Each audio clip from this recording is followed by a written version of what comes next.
I'm Eric Daniels with Eljen Corporation. So I'm the senior technical lead heading up the technical department, but also the Indiana rep for Eljen.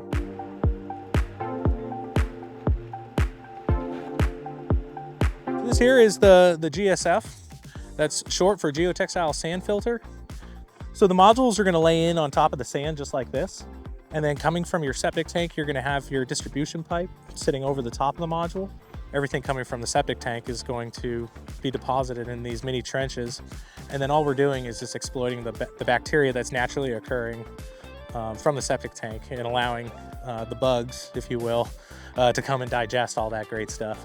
This one module here, you're getting 64 square feet of surface area, of just fabric surface area, just in one module. Okay, all the treatments happening here, we're growing that biomat, that black film.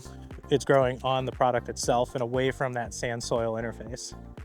So it's going to preserve your soil's long-term acceptance rate, or basically the rate at which your soils will accept effluent.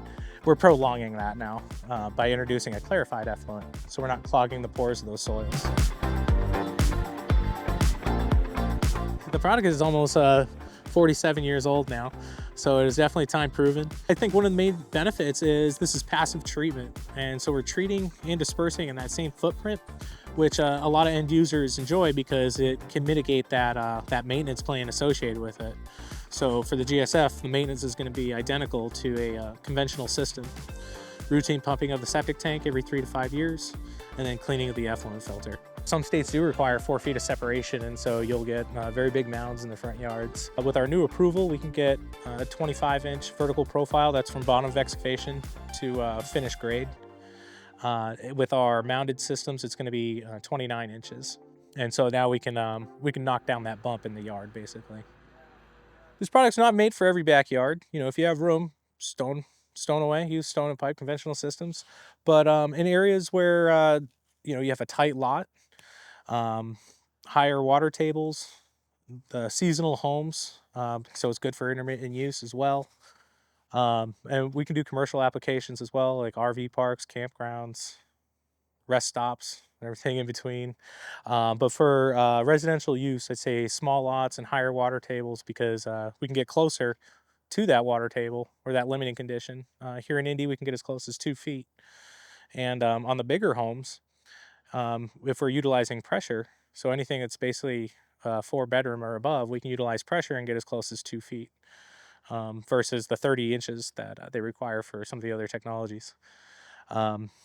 We're also getting a 33% field size reduction, so we can save some space in that yard, whether it's a setback from the road or a pool was put in. We can save some space by utilizing the system. We'll get failures, but it's just like any other type of failure where you get homeowner abuse. If we're flushing a bunch of grease, no system's going to thrive on that. If we're using the incorrect sand, if it's a fine sand, the system can form a bathtub and prematurely fail. If it's too coarse, we might not get adequate treatment, and we could start clogging the pores of the soils around the system. If there's too much cover over the system without a vent, then we're choking out the system, and it won't allow that aerobic bacteria to thrive. So those are just a few instances, but that's why we come out and do the trainings, so that way the end user is getting that system that they're paying for. The installer can install it correctly, and he's not getting callbacks or anything like that. And yeah, they're just getting the product that we're promising. All the products are manufactured in Windsor, Connecticut. So it actually takes 2 individuals to make a unit. So they're handmade with love by 2 people. Eljen's pretty cool. It's a cool dynamic. We were founded by a World War II veteran, Joe Glasser. He put himself through school at Penn State after the war, and then became a professor at UConn, where he crossed paths with a soil scientist. And in 1970, he came out with Eljen. It was with a prefabricated drainage system, so basically a perimeter drain system is what they created. And then in '82, they came out with this product, the predecessor of this product, a few modifications, but it's basically the same thing. But then as far as the company goes, the folks that are manufacturing the products, typically they're going to come from an area of crisis. And so when the company started its own manufacturing, we brought in Bosnian refugees. Now we have folks from Burma, the Congo, Ukrainians, And we work with a Christian charities group to get them on the path to citizenship. And then everyone we hire on the tech team is typically a veteran of the armed services. So I got to serve on 3 submarines for 11 years and 1 recruiting tour sprinkled in there. We got a lot of Army guys, an Air Force guy, and yeah, it's just a cool dynamic. How we sell is through education. And so like none of my guys are held to numbers, be like, oh buddy, like Drew, you're not doing so good in Michigan. What's going on there? No, it's really just making sure that the right people are educated. They know how to install it properly. It's being designed properly. So that way the end user gets that system that will last them hopefully the lifetime of the home. And that's where our sales are coming from. It's just getting the right install, because it does us no good to jam 100 systems in the ground, but then in 2 years they're all blown out of the ground because we use the wrong sand to cut corners to get them to get the job. And all that does us no good at all. So I'd rather just take 5 systems in 2 years, but they're installed correctly. When you broad stroke it like that, it sounds kind of hard to make money, but it actually is. I think it's very successful.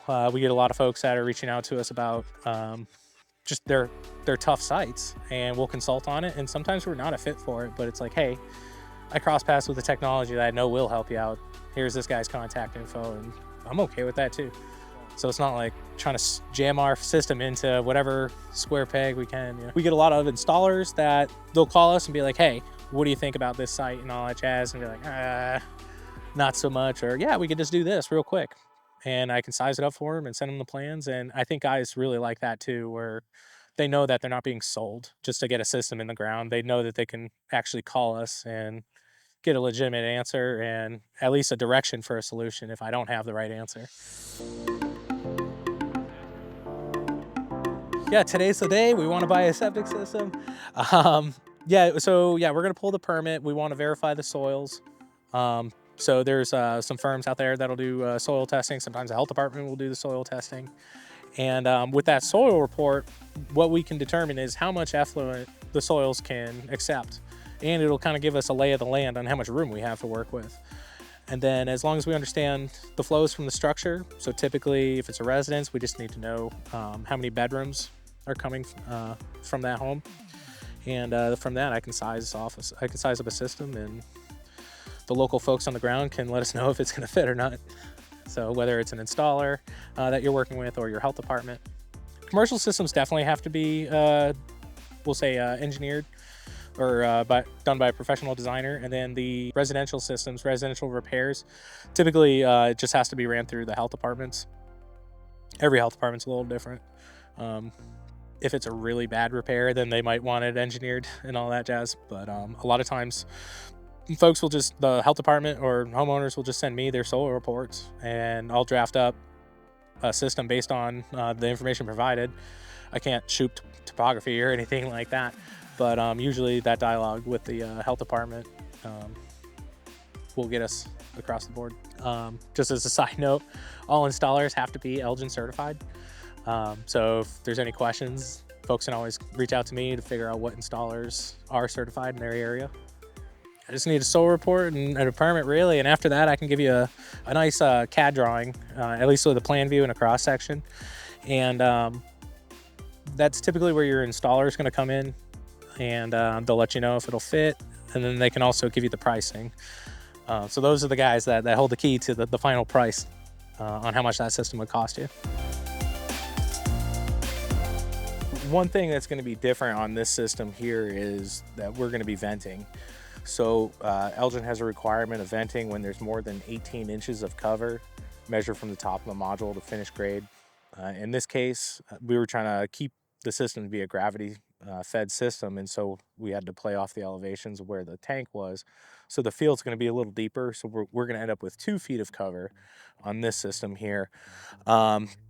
The vent can be easily tied in. All the lines are going to be tied in together into one vent, and then we're just going to bring it all the way back. And in this case, I think we're going to be putting it up along the fence line there to conceal that vent along with the posts. So that way it's not sticking out here in the middle of the yard. Your air is going to travel back through this line across the field, through the distribution box or our septic surge here. and then through the tank and up through our roof line. The venting is just important because it's going to allow that aerobic bacteria to thrive in that system. And so I know a lot of people don't want a vent on their system, but when you're dealing with aerobic treatment, you need that bacteria to thrive. And so it's important to have that vent on the low end, and then we're just exhausting out through the roof line. But that transfer of air will allow that bacteria to thrive. We were able to get as close as 2 feet to the restrictive layer of the season line water table here. So we're going to mitigate that bump in the yard. And we can follow the setbacks from the street here where we weren't able to fit in a conventional system. So this was a tight lot. And I think the homeowner is going to be pretty happy with this system.